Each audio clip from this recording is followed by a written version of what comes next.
এখন আমাকে যদি বলা হয় যে বাকি জীবনের প্রত্যেকটা দিন আমি কোনো একটা বাঙালি খাবারই খেতে পারবো, তাহলে আমি অবশ্যই বেছে নেব এই কালো জিরে বেগুন দিয়ে ইলিশের পাতলা ঝোল।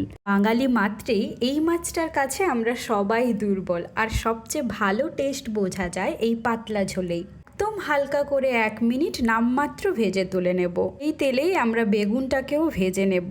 এই ঝোলের স্পেশালিটি হলো এখানে কোনো এক্সট্রা মশলা যাবে না, জাস্ট কাঁচা লঙ্কা কালো জিরে ফোড়ন দিয়ে নুন হলুদ আর লঙ্কা গোলা একটা জল দিয়ে দিতে হবে। এই মশলা জল দিয়ে ফুটে উঠলে ভাজা মাছ ভাজা বেগুন দিয়ে 10 মিনিট মতো ঢেকে রাখলেই তৈরি। চাইলে উপর থেকে একটু সর্ষের তেল ছড়িয়ে দিতে পারো। এই রান্না আসলে কাউকে শেখানোর কিছু নেই, হয় না কিছু কিছু রান্না দেখতেও ভালো লাগে।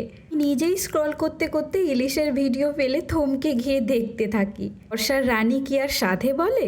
ভালো খান ভালো থাকুন, টাটা।